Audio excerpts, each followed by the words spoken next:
Hey everybody, SonicMTD here.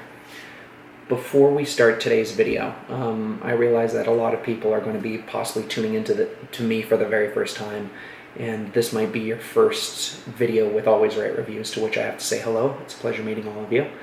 But I am going to be issuing a trigger warning for this video. And what I mean by that is, I don't mean some people are going to get butthurt. This review of Valkyria Chronicles, which was a game that originally came out for the PS3, which then became remastered for the PS4, is very loosely based off of World War II. And as a result, in order for me to do a comprehensive analytical review and to be incredibly in-depth, I had to make a comparison to the Darkson population in the Valkyria Chronicles universe and compare that to the Jewish people who suffered through the various different ghettos and atrocities that were committed in World War II. A lot of this is going to be incredibly difficult for people to go through. It was difficult for me to video edit, but I feel I would be doing an incredible disservice if I didn't make the comparison and if I didn't go in depth about it, the war crimes that were committed, as well as eugenics on top of that. So if that's too much for you, I completely understand. But I do want to let you know before you get into it, okay? So for everybody else who decided to stay through, thank you very much for watching this. Let's start the show. It's been quite a while since Valkyria Chronicles rolled around. I picked it up in 2009 originally on a whim. And 2 video reviews from IGN and GameSpot. Hey, before 2010, they were still reputable sources. A lot has changed in games journalism. So I guess the major question on most people's minds is, why am I reviewing something that has been released before I even started this YouTube channel? And the answer is not really a simple one. It's a combination of the HD Remastered Edition arriving on the PS4, the fact that way long ago I reviewed the anime, and also the sequel Valkyria Revolution is going to be imported to our golden shores in due time. So why not take a trip down memory lane and see how far I've grown as a reviewer? Here's my review of Valkyria Chronicles Remastered for the PS4.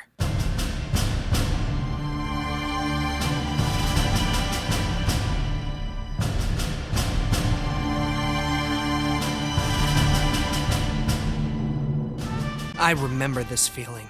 The smell of gunpowder in the air, the sound of grass beneath my feet, and the sense of adrenaline knowing that a split-second reaction can spell the difference between life and death. Welcome once again to the year 1935 EC, as conflict between the East European Imperial Alliance, the Axis, and the Atlantic Federation, the Allies, ignited, plunging the world into the Second European War. Our story begins in the peaceful nation of Gallia, a neutral territory whose rich deposits of ragnite, a mineral used to fuel everything from vehicles to medical equipment to even a broad range of civilian uses, makes it a high-priority target from all fronts. Before I get ahead of myself, here's some background. Valkyria Chronicles was released originally on the PS3 in 2008. It was directed by Shintaro Tanaka and Takaharu Terada and published by Sega.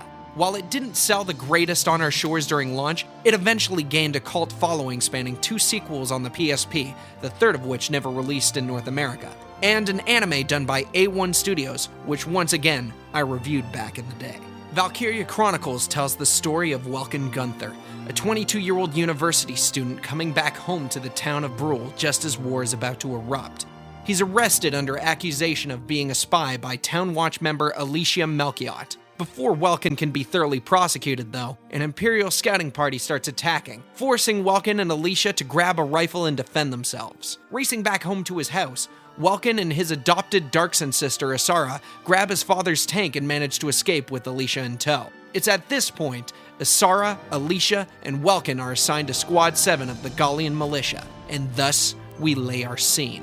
A few other characters who make up your crew are Brigitte Stark, aka Rosie, a singer who holds prejudice against Darksons, Largo Potter, a veteran from the First European War, Captain Eleanor Verrott, who's Welkin's supervisor, and Ellet, a journalist from GBS Radio assigned to Squad 7 who interviews and documents the ongoing war. The first thing that has to be said about Valkyria Chronicles is that it's f***ing gorgeous! Its backgrounds have a brilliant use of hand-drawn line art on top of 3D models, and the use of cell shading for character designs is perfect for this game. I want to let you know, I absolutely hate cell shading in video games. It's one of the reasons why I dislike The Darkness 2, and also a reason why I've yet to pick up the Beautiful Joe franchise. But Valkyria Chronicles, oh my rosgrees, it's fantastic. Part of the presentation of Valkyria Chronicles is that you're reading from a book called On the Gallian Front by Irene Kohler. As you complete chapters in the book, more and more chapters and features unlock and give you a living storybook feel. I will delve further into this storybook aspect, trust me, but first I need to talk about the gameplay. Valkyria Chronicles is an interesting mix of real-time strategy and turn-based combat. Both the player and the enemies have a certain amount of action points within their respective phases to move their soldiers and perform actions such as capturing points, taking aim shots at enemies, and issuing orders. Scouts are soldiers that can travel farther than everyone, can spot concealed enemies, and have an amazing rifle range. The downside is that they lack any real firepower and health to survive an ambush. Shock troopers are your muscleheads. They can take a beating and wipe the floor with anyone too stupid to get close enough to their machine guns. Now, Lancers are your tried and true anti-tank units. They are the only troops that specialize in disabling tanks, which means keeping them alive is a major priority. Engineers are a mixed bunch. They have multiple grenades, they eliminate mines, refill allies' ammo supplies, repair tanks, have the scouts' weapon range, and heal the best in the game.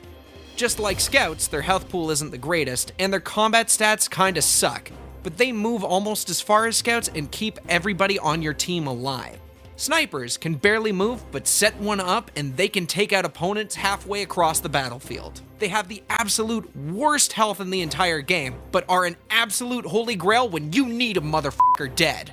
Each mission has a wide variety of conditions that need to be achieved. Your ranking on each mission is dependent entirely on how fast you complete the objective rather than actual tactical playing. Last time I checked, if you want to make a solid World War II game where your point is Hitler's an ass, maybe you shouldn't reward players for blitzkrieging. Just saying. Valkyria Chronicles has a wide range of playstyles, and all of this equates to the most important part of the game, the characters. No, I don't mean the main cast, although having them on the field does make things easier, especially since they grant you more command points. No, I'm talking about the real unsung heroes of Valkyria Chronicles, your squad mates.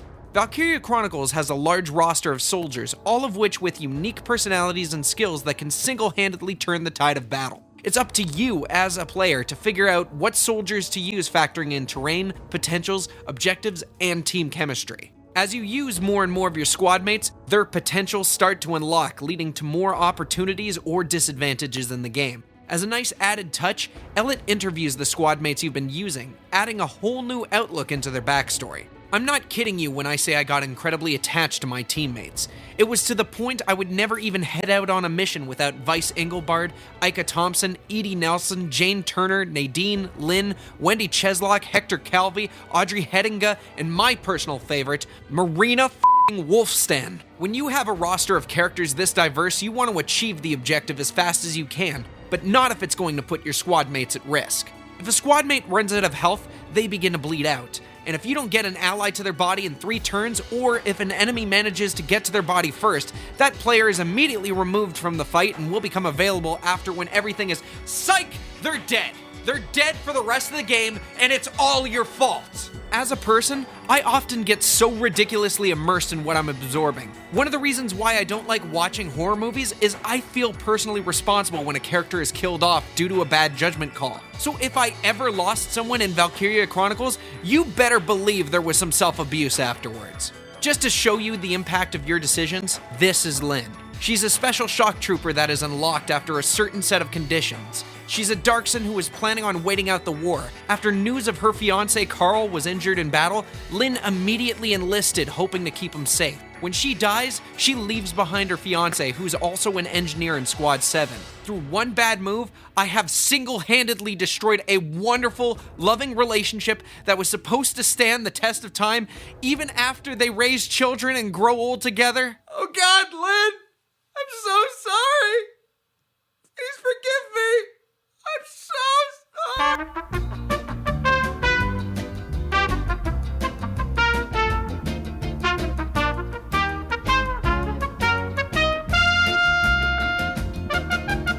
Now, considering the fact I reviewed the anime way long ago, I want to quickly state the botches and accomplishments of both mediums. The anime often spent a lot of time going in a completely different direction than the game. Surprisingly though, it does handle certain parts in a more compelling light. For example, when Welkin is arrested in the beginning, he doesn't instantly become freed. He gets arrested, detained, and has to make a mad break to escape while Alicia and the town watch are hot on his heels. Fleshing out Johann Oswald Eisen, aka Carl Oswald, in the anime was a fucking masterstroke. I will get more into it later, but it's oddly refreshing. And finally, Faldio Lanzat was better in his pivotal scene at Magyar Plains during the anime. In the game, he's constantly calm, cool, and collected, where in the anime, you get to watch Faldio break down. Terror, revulsion, anxiety, bargaining, despair, guilt, all of which are displayed in Faldio's reactions until he makes that fateful choice which completely destroys all he's known. However, despite my praises, the game will always be better. No stupid bullshit love triangle involving Faldio, no extra characters which don't really contribute anything to the world, no random scenes that happen out of order. Looking at you, Barius Ruins episode. No having Alicia getting captured, turning her into a damsel in distress. Not to mention the cast is a lot more likable in the video game, and that's partially because of the expert English voice casting, among which are Dave Wittenberg as Welkin, Colleen O'Shaughnessy as Alicia, Laura Bailey as Asara, Julia Fletcher as Captain Virat, Haiti Burris as Rosie, and Fred Tatasciore as Largo. And that is only the tip of the iceberg in terms of talented voice actors used in this game. Seriously, this whole game reads like a voice actor's wet dream. Although, it's hard to play Valkyria Chronicles without imagining Welkin breaking character and welcoming me back to Ninja Warrior. Sorry, couldn't help myself. Sega has gone above and beyond the Call of Duty with Valkyria Chronicles, with pages and pages of entries dedicated to weapons, character biographies, subplots, what role the government of Gallia plays. Seriously, the amount of work that was put in this was insane, which is why I'm incredibly disappointed with the DLC used in this game. Valkyria Chronicles has existed for almost a decade, and with this re-release, none of the glaring flaws of the game were ever fixed. One of the DLC campaigns, Behind Her Blue Flame, has you playing as an Imperial engineer assigned to Salvaria Bless. What should be a chance to show the enemy as more than a bunch of evil cannon fodder is completely destroyed because they just use the same character models as every single enemy you've ever faced. When every soldier in Gallia is bursting at the seams with personality, you did the bare minimum. Also available as DLC was Enter the Edie detachment. One mission where some secondary characters get separated from the main squad and must protect a small village from Imperial invasion. This mission is going to be very difficult for newcomers, but it's a nice little chance to help flesh out the main cast of misfits that make up Squad 7. There's also an extra difficulty level for those who might have forgotten this was a game made by a Japanese studio. Finally, the last part of the DLC is a bunch of challenge maps comprised of members of the Edie detachment. If you've been playing this game with Japanese audio, there's nothing wrong, but to everybody else, there's just plain nothing. Yeah, seems Sega just forgot to get the English voice cast back to record these parts, which, hey, it was 2009, the PS3 was still working out its kinks. Hell, the original game didn't even have trophy support, which, if you ask me, was a good thing. But since this is a PS4 remaster, I guess the most eloquent thing to say is, pay the fucking money, Sega, and get those actors back in the goddamn booth! Valkyria Chronicles isn't a masterpiece. Sometimes when you attempt to attack enemies, your shot will get blocked by an invisible wall, which is a royal pain in the ass if it happens in the middle of your turn. Granted, I was quite happy when it happened to the AI, sparing me from getting wasted. The story is kind of paint by numbers to the point where it suffers from a trope I call reverse Fast and the Furious syndrome. The moment a member of the cast mentions how much the group is like family to them, guess what? Something horrible is about to happen to that character. The villains are cartoonishly evil to the point where the only ones I could take seriously were Salvaria Bless and General Jaeger. As a result of it, it kinda makes Salvaria that much more of a tragic villain since Maximilian is a fucking dumbass. Actually, now that I think about it, why the fuck is Maximilian wasting so much time on Gallia? For those who have played and beaten the game, bear with me, I know the reason why. But surely, with Maximilian taking on the Atlantic Federation, he can come back to Gallia after dealing with the much bigger threat. It's not defeat, it's tactical retreat. I'm seriously at this point wondering why the f this moron got so far. I mean, can you believe a world leader letting his foolish pride getting in the way of taking control of the entire— Holy f, I'm talking about Hitler! I can't believe I forgot about it. This is a World War II game. Suddenly, everything makes sense. In the Valkyria Chronicles universe, the Darksons are an incredibly hard-working industrial people known for their bluish-black hair. It is because of a fable unfounded in the world that Darksons are seen as lesser humans. Oftentimes, the Empire likes to hunt Darksons for sport, and those that aren't killed off are working in concentration camps until they die of starvation or unsafe working conditions. Now, the game throws in added social stigma and even has some members of Squad 7 with negative traits for fighting alongside Darksons, but Valkyria Chronicles still has the same rehashed and cliched scene where a young teary-eyed boy states, "Why are the bad men being mean to us?" I guess if you have to check all the boxes for people who don't realize how fucking stupid racism is. So Hitler's major thing was what was called eugenics. Eugenics is the idea of in order to improve the world, you have to make it so that the right people breed while eliminating undesirables. Now keep in mind, eugenics has been practiced by cultures as far back as ancient Greece. Even more civilized nations like the UK, the US, and even here in Canada has at one point or another used some form of eugenics for population control. Hitler took it to some disturbing new heights with sterilization, which then became mass executions with assembly line efficiency. Once again, Hitler didn't just target those who were Jewish. He also went after the Roma, those with mental or physical handicaps, those who were criminals, sexually promiscuous, homosexuals, and even deviants such as myself were all on the chopping block. Isolation, institutionalization, sterilization, euthanasia, and eventually just straight up murder. If you put a bigot in power, the consequences are catastrophic. Thank Rosgrees we learned from that. No one elected a leader who stood on a platform of racial intolerance, stoking the fires of the cultural divide ever again. Now, Hitler's persecution of the Jewish, Gypsies, and basically anyone he considered undesirable is incredibly different with Maximilian and Darksons. Hell, if you played the game, you would have known that already. But the idea of the Valkyrians and the mythos involving the master race is kinda disturbing if you think closely about it. So in the Valkyria Chronicles universe, it is believed the Valkyrians are an ancient race thought to have conquered the world and then just systematically disappeared. When a Valkyrian is on the brink of death, their power can awaken. Maximilian plans on conquering the world using the power of the Valkyr. In this world, eugenics is a sound strategy, and that is fucking horrifying. Then again, I am overanalyzing. So all in all, Valkyria Chronicles Remastered is a goddamn fantastic game. Its storybook presentation, likable cast of characters, and diversity of missions will keep you playing long after the war is over.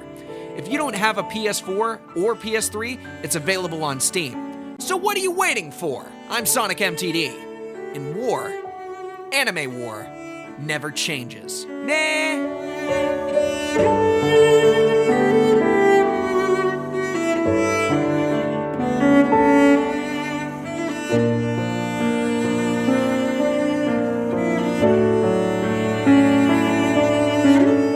Hey everybody, SonicMTD here. Thank you very much for catching the 4th episode of Always Right Reviews, where we covered Valkyria Chronicles Remastered Edition for the PS4. Please be sure to like and subscribe to this video and leave me a comment down below. Promise you 100% I actually read all the comments. Anything that you can give me to improve my craft would be greatly appreciated. Also, be sure to take a look at some of the links on this side of the webpage. Up here might be something completely random that YouTube thinks that you want to watch. Down here is probably going to be a playlist to all the other videos from Always Right Reviews. Either way, I'm not going to take up any more of your time, primarily because this video should have been done by now. But either way, thank you very much for watching, and later days. Wow.